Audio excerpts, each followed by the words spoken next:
The ponds, as you can see behind us now, we've got 5 of them scattered around the rock. This just happens to be one of them, and they're looked at and maintained each day, every day. You get problems with ponds at times, and from time to time you do. And the one that's brought a great deal of problems for us now is the one at what we call Prince Philip's Arch on the fire break there. Is that up top?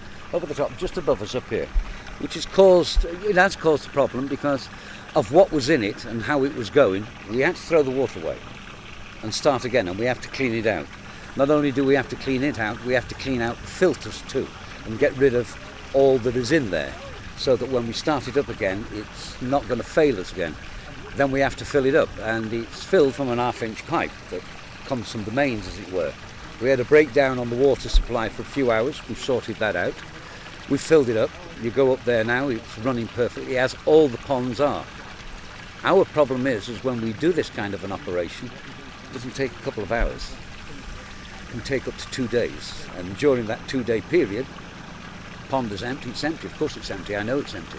So a few people saw an empty pond and thought that the macaques were going without drinking water and posted photos and concerns on social media. Sadly, yes, but what we did provide them with, we have big, large basins like washing bowls, filled with fresh water, up there, hidden away out of sight so they didn't look too bad.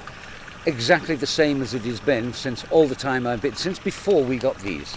And we haven't had these a year yet. So in the past, they didn't have an empty pond because there was no pond to be empty. They used to have bowls of water, which we provided. You can't stop people from complaining. You can't stop people from taking photographs. So just to be clear then, and for anybody who was concerned and hasn't been up here, just try and put people's minds at ease, if you would. Well, there's another pond down there. There's a pond here, and 200 metres up there, there's another pond. That one was empty. If a monkey's got to walk another 120 metres to get to this pond to drink, I'm sure he's not going to find it in hardship. If he doesn't want to do it there, he goes to one of the bowls that we provide them with.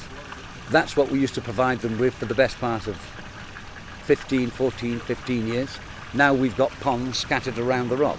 There's probably around 60,000 litres provided for wildlife on the rock. It's not just for the monkeys. Birds come down and drink from it. Other wildlife comes down and drinks for it.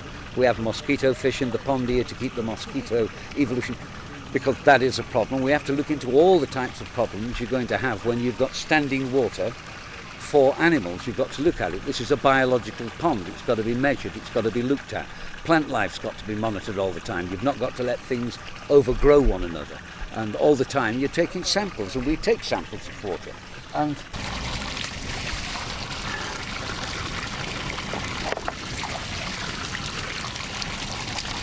nothing wrong with that. Absolutely nothing wrong with it. Why? We test it. It's okay. Biological pond. So in short then, to address any concerns that may have arisen this week, Gibraltar's macaques are well hydrated. They're well hydrated. They're far more hydrated than they've ever been before.